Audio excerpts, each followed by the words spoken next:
Olá, paz do Senhor. Nós vamos dar continuidade aqui na Escola Bíblica Dominical. Na semana passada, o Lucas falou já com vocês sobre o livro de Josué, e nós vamos dar continuidade no livro de Juízes, tá bom? Então, vamos começar orando, para a gente chamar a presença do Senhor. Senhor, nós queremos te dar graças, Senhor, pela nossa vida. Obrigado, Senhor, por esse tempo de estudo da Tua Palavra. Que o Senhor abra os nossos corações, que nós possamos estar prontos para ouvir a Sua voz, Pai. Perdoa os nossos pecados, Senhor, nos limpa e nos purifica, para que o nosso coração esteja conectado ao Teu, Senhor. Em nome de Jesus, tira todo o desembaraço da nossa mente, e que nós possamos realmente buscar o Senhor e Te adorar em espírito e em verdade. Nós oramos agradecidos a Ti em nome de Jesus. Amém. Bom, então vamos começar aqui a falar sobre o livro de Juízes, e vamos contextualizar ele um pouquinho, Então a gente vai falar um pouco sobre como estava o povo de Israel nesse momento da história, Então, como a gente já viu anteriormente aí, o povo veio do Egito, passou os 40 anos no deserto, e nesse momento da história, o povo tinha acabado de conquistar Canaã. Então, Josué veio, conquistou a terra junto com o povo, eles fizeram a divisão do povo. O que tem de característico no livro dos Juízes é que ele começa a descrever um povo muito semelhante àquilo que nós vivemos hoje. O povo daquela época, ele estava vivendo diante do Senhor, ele veio conhecedor de todos os preceitos, todos os conceitos do Senhor, os mandamentos. Existia ainda uma geração que viu o Senhor no meio do deserto atuar em forma de milagres e de palavras, e que ouviu falar. Então, nesse primeiro momento, o pessoal, as tribos vão tomando seu lugar e começam a viver ali na Terra Prometida, Bom, o livro de Juízes, a gente pode resumir todo o contexto dele no capítulo 21, versículo 25. E ele diz: naquela época não havia rei em Israel. Cada um fazia o que lhe parecia certo. Depois eu vou trazer aqui uma reflexão sobre esse versículo, sobre os nossos dias atuais, mas nós podemos dar continuidade, e aí a gente vai entender um pouco melhor por que um livro da Bíblia ele tem esse enfoque de que cada um fazia o que lhe parecia certo. Bom, o livro de Juízes é o 7º livro da Bíblia. Então, existe o Pentateuco, depois Josué e então Juízes, ele vem do hebraico nome Shoftim, e apesar de não ter nenhuma declaração explícita, sobre de quem seja o autor, essa autoria é atribuída a Samuel. E aí todos sabem, Samuel foi um juiz, o último juiz de Israel. O período que aconteceu histórico, mais ou menos aí, foi entre 1390 e 1030 a.C. Então, é um livro que conta a história de Israel desde a conquista da Terra Prometida até o começo da monarquia. E aí foi quando foi estabelecido Saul como rei, quando Samuel designou ele, Samuel foi, então, o último juiz. Aqui tem uma fotinho o sítio arqueológico de Jericó, representando a cidade por onde começou aí a conquista do povo até a Terra Prometida, na Terra Prometida. E aí a gente tem aqui a distribuição das tribos no território de Canaã, na Terra Prometida. Não sei se dá para ver claramente, mas dá para ter uma noção aí por cores onde cada tribo se situava, Bom, até o período em que Josué e os demais anciãos estavam vivos, o povo prestava culto ao Senhor. Então, lembra quando eu falei no começo, o povo conhecia o Senhor, não somente de ouvir falar, mas de andar com Ele, de ter experiências com Ele. Então, enquanto Josué e os anciãos estavam vivos na Terra Prometida, o povo prestava culto ao Senhor. A gente pode ver isso em Juízes 2:7 e 2:10. Aí, se você quiser abrir, fica à vontade. Eu vou ler aqui o 2:7. O povo prestou culto ao Senhor durante toda a vida de Josué e dos líderes que sobreviveram a Josué, e que e que tinham visto todos os grandes feitos do Senhor em favor de Israel. E aí o 10. Depois que toda aquela geração foi reunida a seus antepassados, ou seja, que morreram, surgiu uma nova geração que não conhecia o Senhor e o que ele havia feito por Israel. Então aí traz esse contexto, né, de que enquanto o líder vivia, o povo se lembrava do Senhor. E após sua morte, não. E a gente vai perceber que durante o discurso do livro de Juízes, é muito próximo disso que acontece. Enquanto, a gente vai falar um pouquinho mais para frente, mas enquanto há um líder, enquanto há um juiz estabelecido pelo Senhor, enquanto ele vive, as pessoas se lembram do Senhor. E posteriormente, elas não se lembram mais, e elas cometem os pecados. Bom, aí houve um detalhe nessa história de Josué. Diferente de Moisés, que preparou um sucessor, Josué no caso, Josué e os anciãos não prepararam líderes para assumir o posto de liderança, né, para o substituir. Então, o povo ele não tinha direcionamento e organização para a vida pós-desértica, que aí seria o viver em Canaã, né?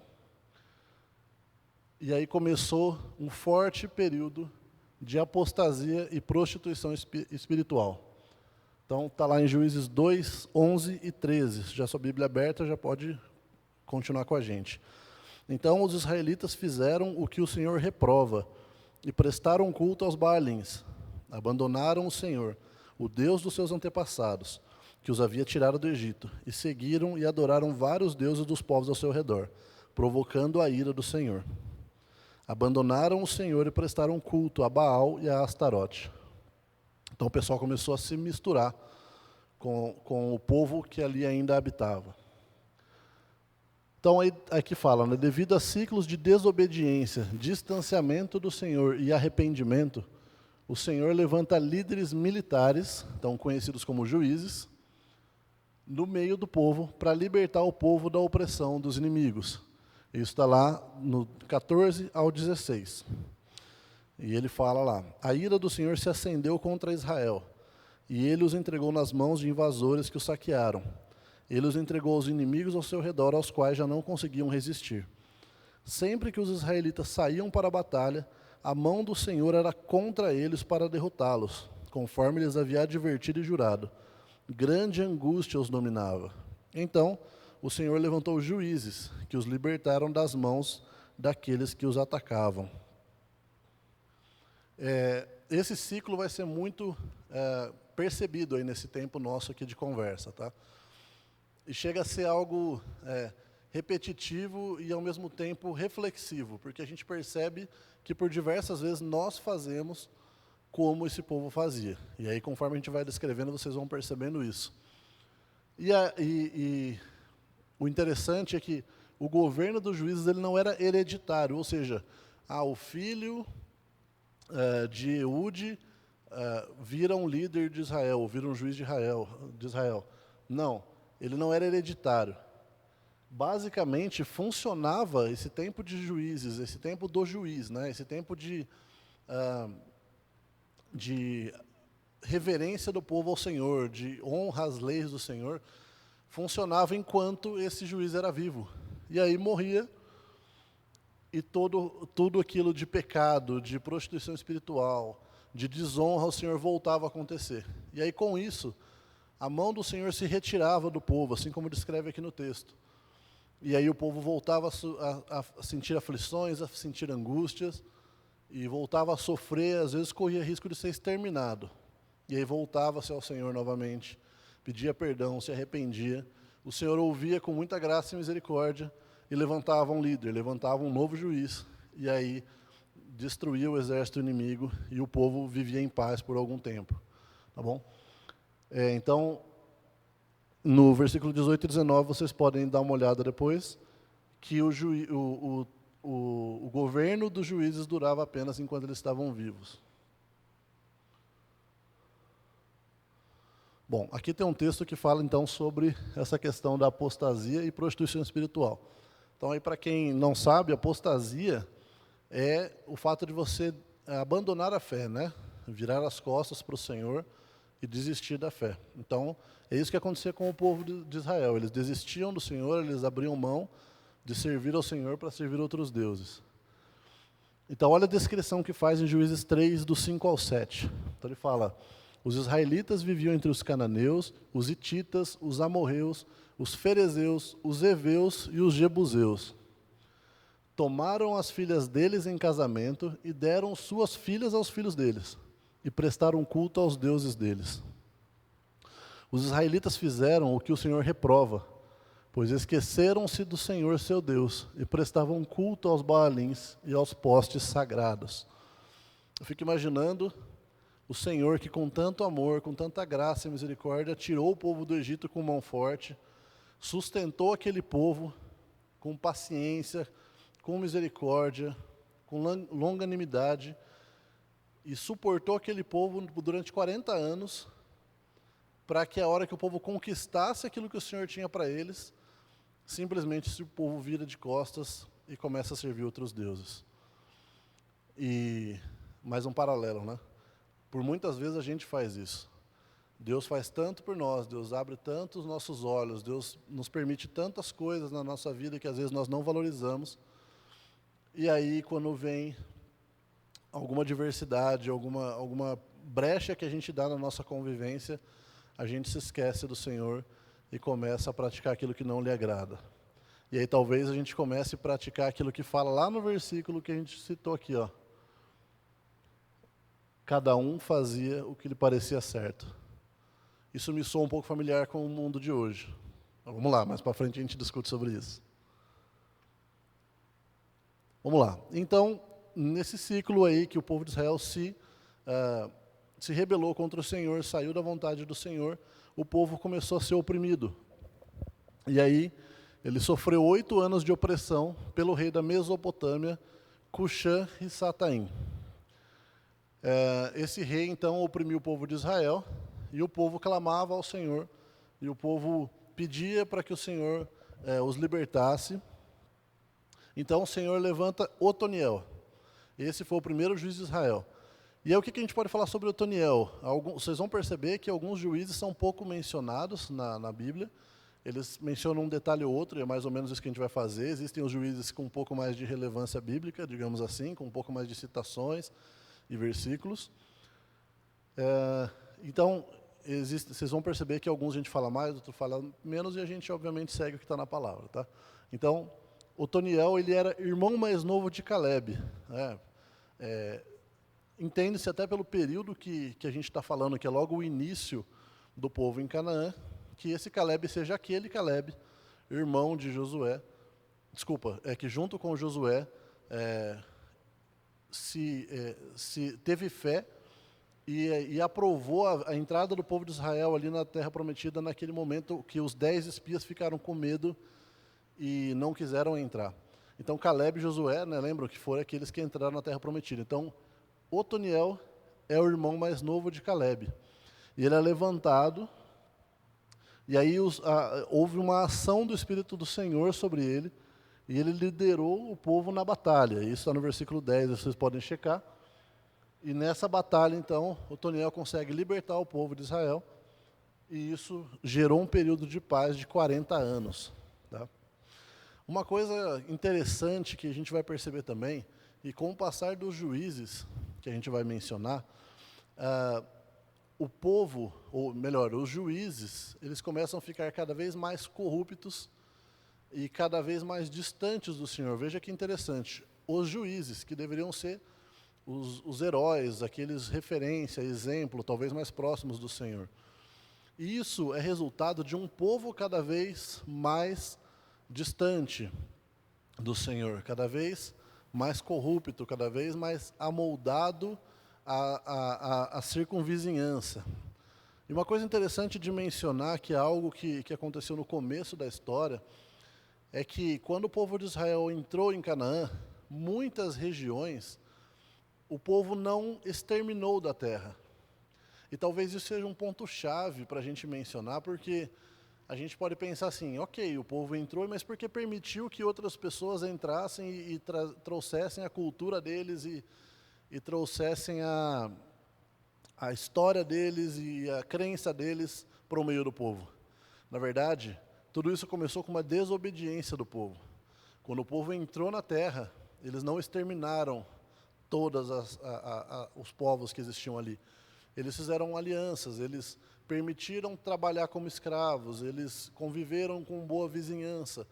E isso tudo permitiu com que o povo de Israel sofresse uma mistura, né? Algo que é diferente daquilo que Deus tinha falado. Deus preparou um povo santo.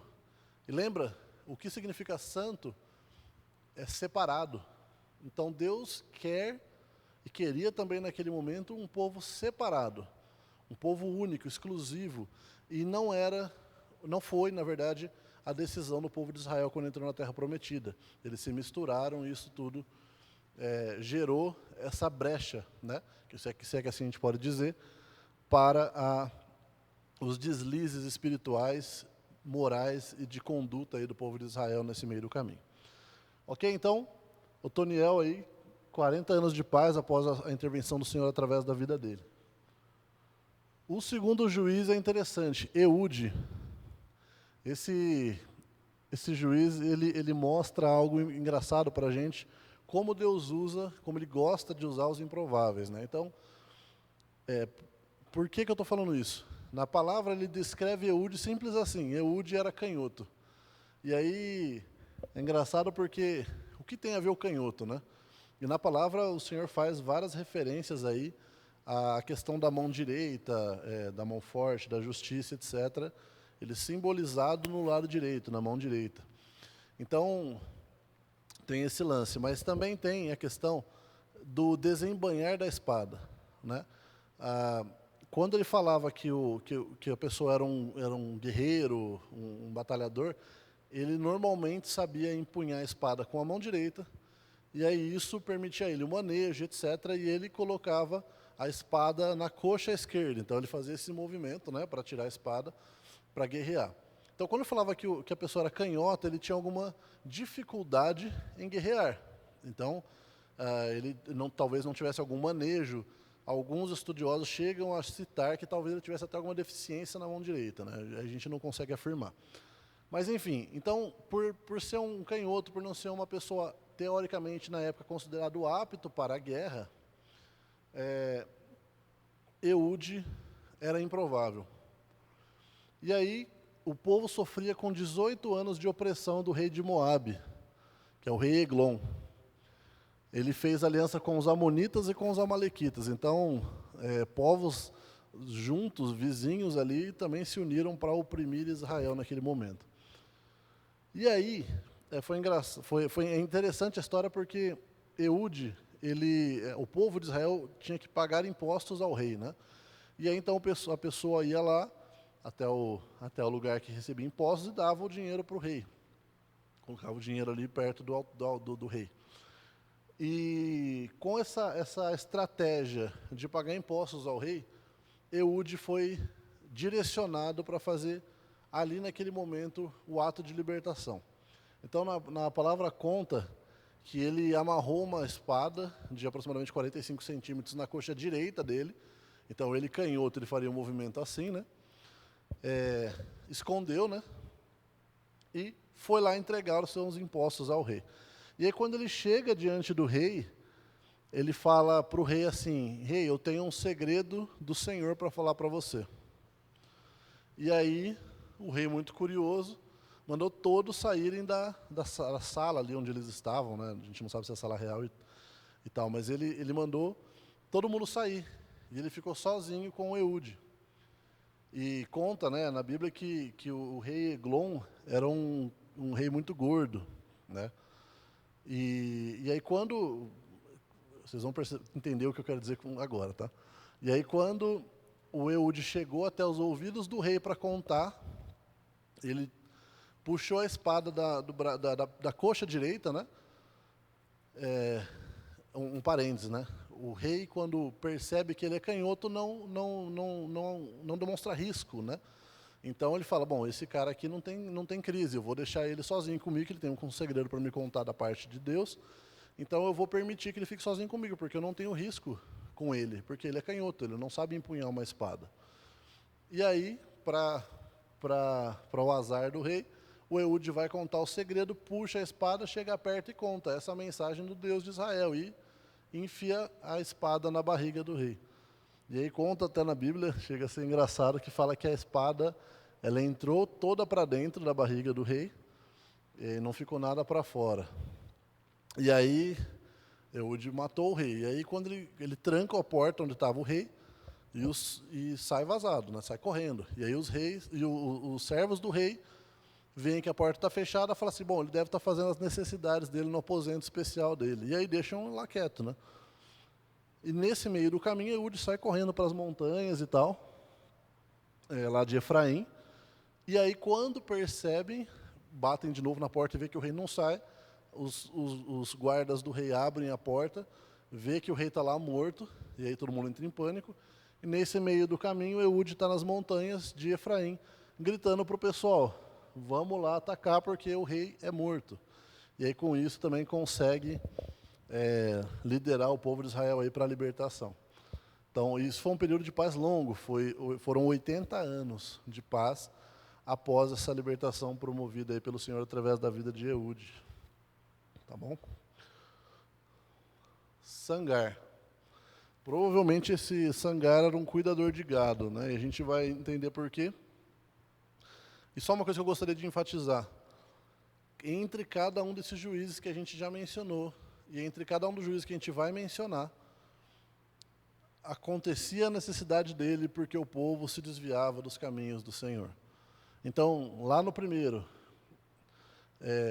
enquanto viveu Otoniel, o povo estava ok com Deus. Quando Otoniel morreu, o povo se perdeu. O povo vivia conforme o que achava correto aos seus olhos. Aí Deus levantou Eude. Enquanto Eude viveu 80 anos de paz. Quando Eude morreu, o povo voltou a se desviar dos caminhos do Senhor. E aí então Deus levanta Sangar. Sangar, ele é muito pouco citado na Bíblia, né? Mas aquilo que a gente consegue entender até por estudos e dentro daquilo que está escrito na palavra, ele aparentemente foi um juiz no mesmo período que Débora, que a gente vai citar logo a seguir, mas em outra região de Israel, né? Como a gente viu ali no mapa, Israel tinha vários segmentos ali, vários territórios. Então, provavelmente Sangar era um juiz em outro ambiente ali de Israel. E o que fala dele está no versículo 31, que ele matou 600 filisteus com uma aguilhada de bois. Então, o que é uma aguilhada de bois? Uma aguilhada de bois é um objeto comprido, uma vara comprida de madeira com uma ponta de metal na sua extremidade, usada na condução e criação do gado.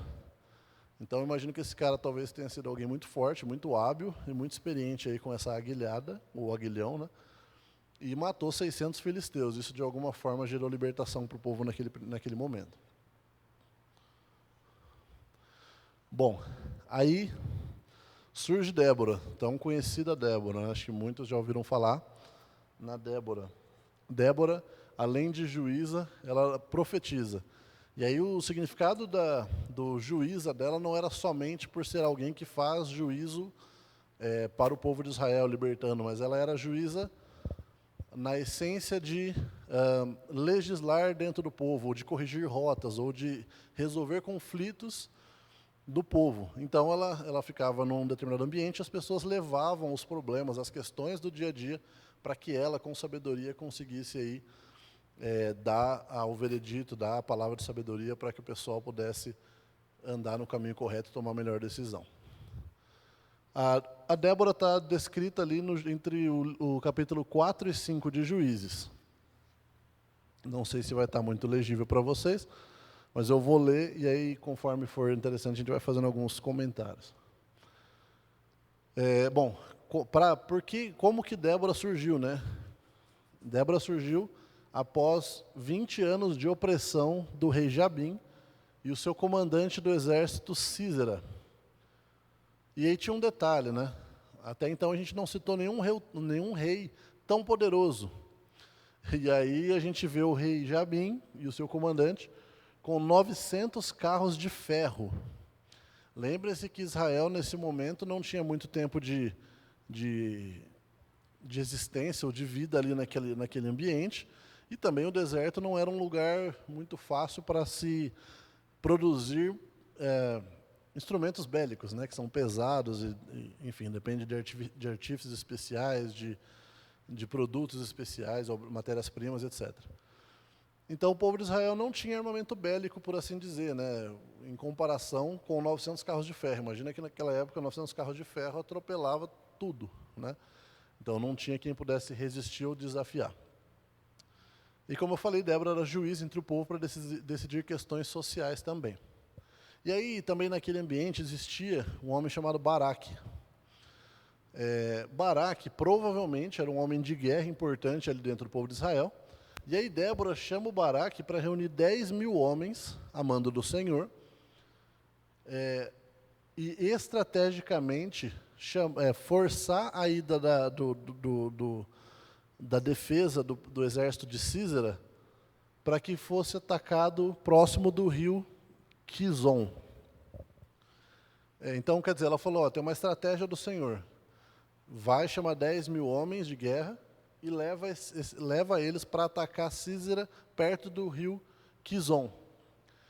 E aí vem um momento de que mostra aí o respeito que Baraque tinha por Débora, a honra que ele tinha por ela, e ao mesmo tempo talvez até um sentido de impotência dele, crendo que Débora tinha a presença do Senhor, tão importante naquele momento ali de guerra. Então, em Juízes 8 e 9, ele pede para Débora ir com ele até a guerra. E ele fala assim, é interessante que ele fala assim, Baraque disse a ela, se você for comigo, irei, mas se não for, não irei. E a Débora respondeu, está bem, irei com você. Mas saiba que por causa do seu modo de agir, a honra não será sua, porque o Senhor entregará Císera nas mãos de uma mulher. Então Débora foi a Quedes com Baraque. Então Débora profetizou, é algo que ela não sabia, e vocês vão entender o quê. Ele, na verdade, Císera não... Bom, eu não vou dar spoiler não, peraí, a gente vai ler lá. Mas vocês vão ver que aquilo que a Débora falou para Baraque se cumpriu mais para frente, de que a vitória se daria pela mão de uma mulher, né? A honra dessa vitória. Bom, então ela foi para a guerra e tal. E aí, é engraçado que o texto faz uma pausa, né? Ele está falando ali sobre a guerra, e aí logo em seguida, ele fala que existia um homem, o Eber.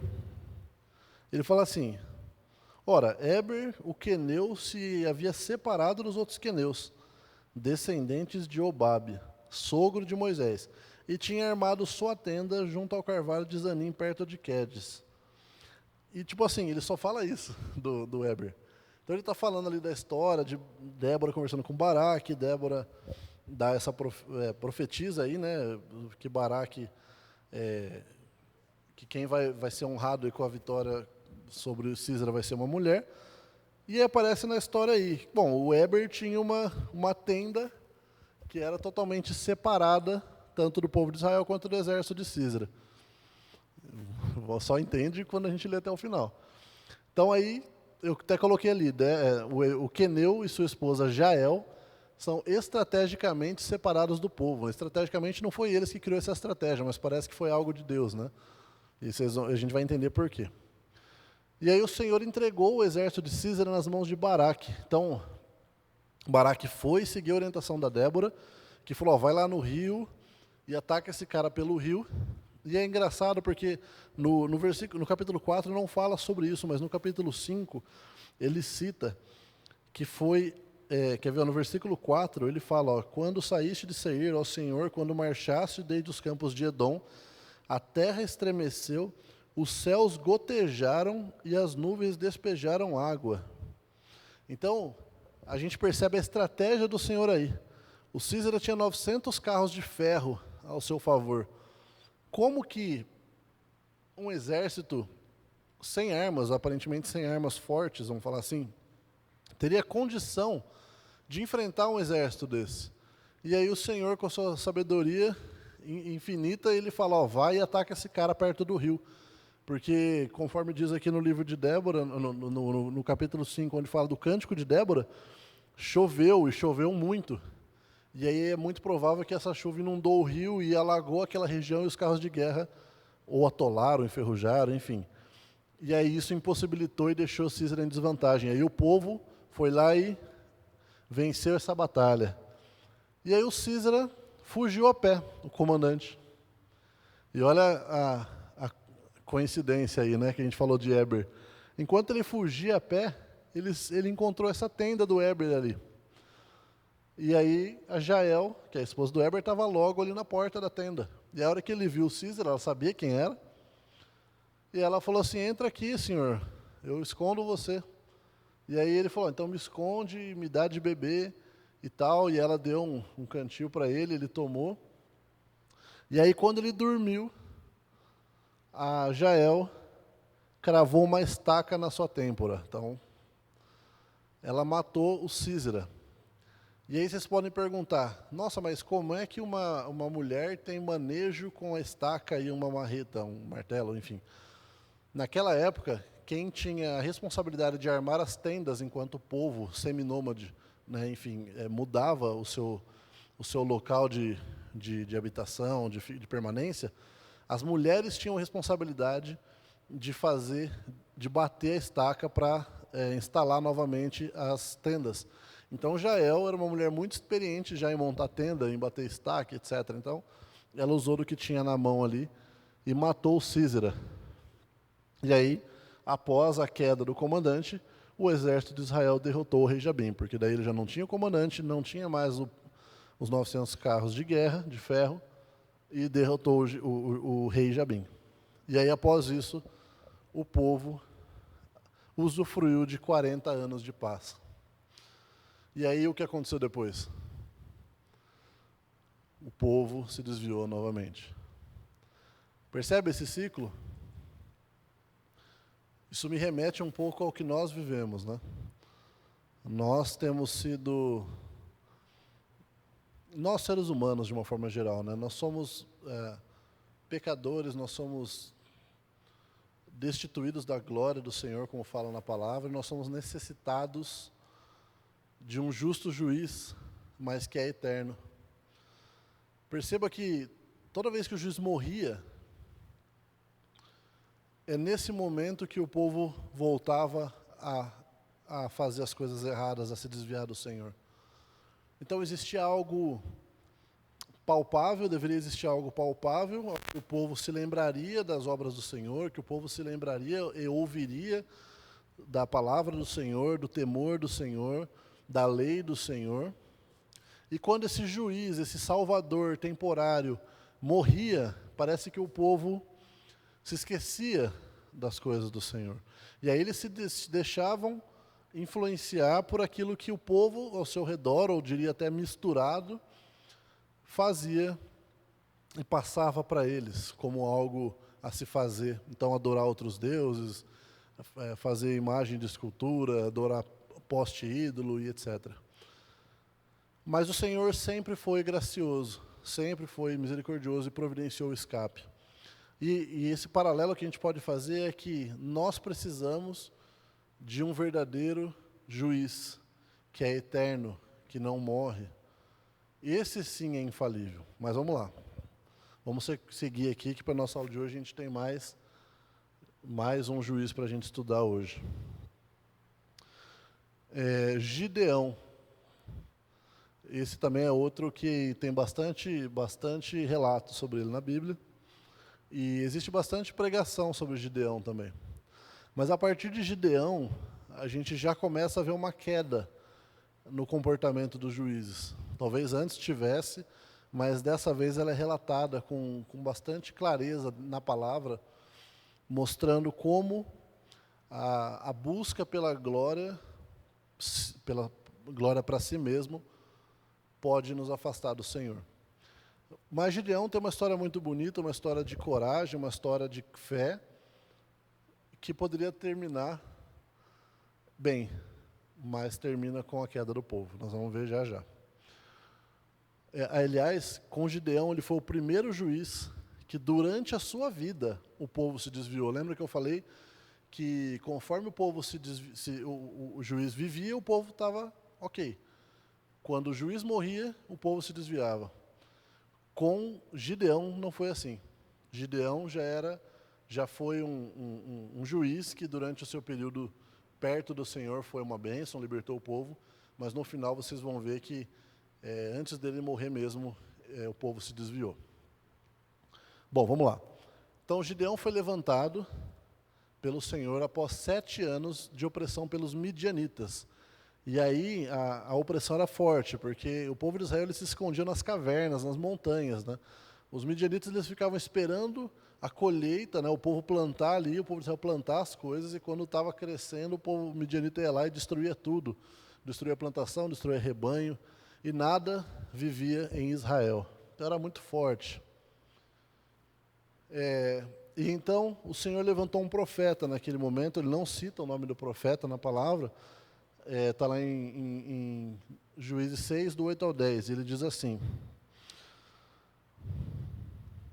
E ele lhes enviou um profeta que disse: Assim diz o Senhor, o Deus de Israel: Tirei vocês do Egito, da terra da escravidão. Eu os livrei do poder do Egito e das mãos de todos os seus opressores. Expulsei-os e dei a vocês a terra deles.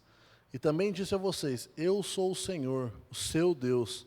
Não adorem os deuses dos amorreus em cuja terra vivem, mas vocês não me deram ouvidos. Então Deus começou a levantar um profeta para mostrar para aquele povo que não estava legal. E o povo não deu ouvidos. E aí então, um anjo do Senhor visita Gideão. O anjo ele chega até Gideão e saúda Gideão e chama ele de poderoso guerreiro. E vocês podem me perguntar, mas quem era Gideão, né? Gideão, basicamente, eu posso estar enganado na nomeação dele, mas ele era quase que como um camponês. Ele cuidava ali da propriedade ali, e naquele momento que o anjo apareceu, ele estava ali malhando um trigo. E aí, por diversas vezes, esse anjo foi questionado por Gideão sobre a veracidade daquelas palavras naquela conversa. Então o anjo fala, ele sentou-se do lado da grande árvore de Ófra, que pertencia ao abisreíta Joás. Gideão era filho de Joás, estava malhando trigo num tanque de prensar uvas, para escondê-los dos midianitas. Então o anjo do Senhor apareceu a Gideão e lhe disse: O Senhor está com você, poderoso guerreiro. E olha Gideão. Ah, Senhor, Gideão respondeu. Se o Senhor está conosco, por que aconteceu tudo isso? Onde estão todas as suas maravilhas que os nossos pais nos contam quando dizes: Não foi o Senhor quem nos tirou do Egito? Mas agora o Senhor nos abandonou e nos entregou nas mãos de Midian. O Senhor se voltou para ele e disse: Com a força que você tem, vá libertar Israel das mãos de Midian. Não sou eu quem o está enviando? Ah, Senhor, respondeu Gideão, como posso libertar Israel? Meu clã é o menos importante de Manassés, que era uma das tribos, e eu sou o menor da minha família. Eu estarei com você, respondeu o Senhor, e você derrotará todos os midianitas como se fossem um só homem. E Gideão prosseguiu: Se de fato posso contar com o teu favor, dá-me um sinal de que és tu que estás falando. Peço-te que não vás embora até que eu volte e traga minha oferta e coloque diante de ti. E aí o anjo esperou. E aí Gideão preparou um cabrito e tal, pães, e ofereceu. E o anjo mandou ele colocar sobre uma rocha e tal.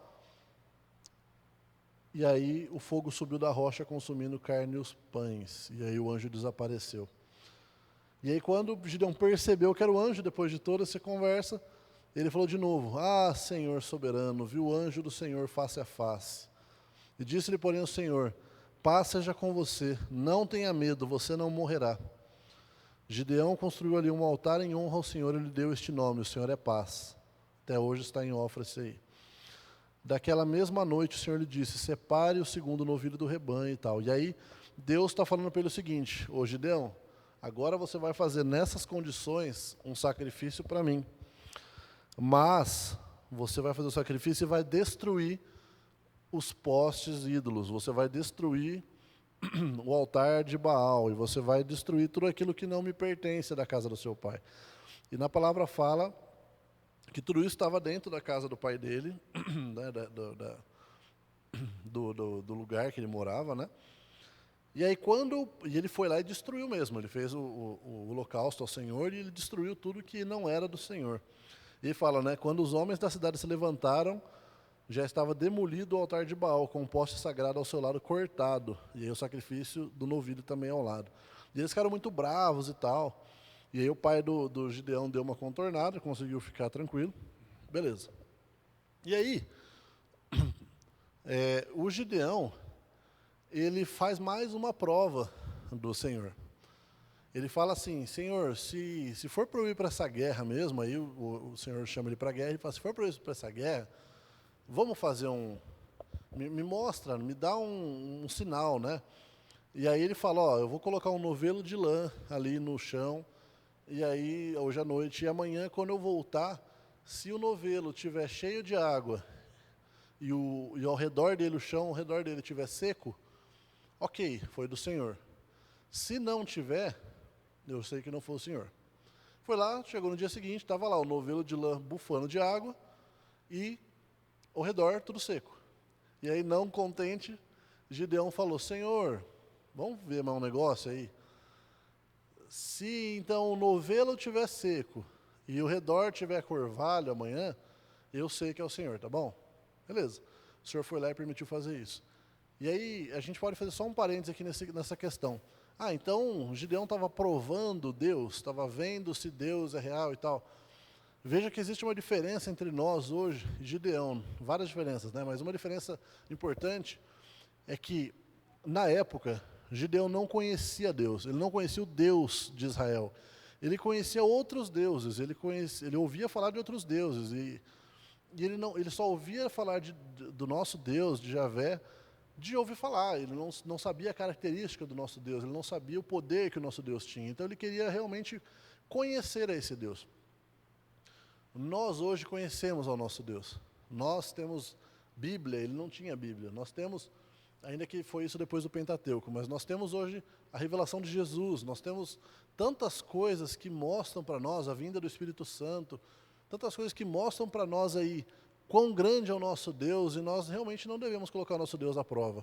Naquele momento, Gideão quis conhecer aquele Deus que estava falando com ele, que era o único Deus, óbvio. E aí, Deus fala assim, então vai, Gideão, agora que você sabe que é para ir para a guerra, vai para a guerra. E aí, Gideão, possuído pelo Espírito Santo, pelo Espírito do Senhor, ele convoca o povo para a batalha. E aí ele volta a questionar o Senhor também. Bom, ele chamou o povo para a batalha, eu já falei, né, do novelo de lã, e aí haviam 32 mil homens para a batalha, pronto para guerrear. E aí o Senhor fala assim, para que o povo não se glorie, manda sair todos que são medrosos. Mas, Senhor, tira os medrosos. Se o povo ganhar essa guerra com a quantidade de gente que tem, eu estou parafraseando, tá, gente? Não está desse jeito na Bíblia. Mas se o povo ganhar com toda essa gente, o povo vai se gloriar, falar, olha o que nós fizemos, olha como nós vencemos os nossos inimigos. Então Deus falou, então tira os medrosos. E quando ele falou isso, saiu 22 mil soldados, sobraram apenas 10 mil. E aí o Senhor disse novamente para Gideão, olha, tem muita gente ainda aí. Você vai levar esse povo lá perto do rio, e aquele que beber água ajoelhado, lambendo a água igual um cachorro, você vai mandar esse cara embora. Você só vai ficar com os caras que estão tomando água, agachados e trazendo a água até a boca. Não existe ao certo uma explicação para isso. Alguns estudiosos dizem que quando o cara está ali lambendo a água no chão e tal, ele não está preparado para uma guerra porque ele não presta atenção ao seu redor, ele não está atento. E quem já toma água aqui está olhando ao seu redor, está com uma mão na espada, provavelmente, já está preparado aí para a guerra. E aí, 300 pessoas sobraram somente para guerrear. Bom, o Senhor dá uma estratégia para Gideão, ele fala para o povo ficar ao redor, de onde ficavam os midianitas, e aí ele vai espiar o exército. E aí, quando ele começa a ouvir dois soldados dos midianitas conversando. Um está contando um sonho para o outro. E nesse sonho ele via um círculo, uma roda descendo e esmagando todo o exército de Midian naquele lugar. E aí o outro soldado vira e fala assim, cara, isso é óbvio que é o exército de Gideão que vai acabar com a gente. Nós não podemos, nós vamos morrer, nós vamos perder a guerra. Gideão, ouvindo isso, ele teve a certeza de que era do Senhor, que o Senhor realmente estava mostrando para ele, eu vou te dar a vitória. E aí ele junta 3 tropas do exército, ele dá uma trombeta na mão de cada um e um vaso com uma tocha dentro, ele acende o fogo. Ele fala, olha, a hora que a gente for atacar, todo mundo quebra o vaso, levanta a tocha e toca a trombeta. Não tinha uma arma na mão deles. E aí foi assim, na troca da vigília da noite, quando estava saindo um para ir dormir, chegando o outro, o povo de Israel foi, quebrou os vasos, acendeu a tocha e começou a tocar a trombeta. E é engraçado que aí que aconteceu, os midianitas começaram a se atacar, um matando o outro.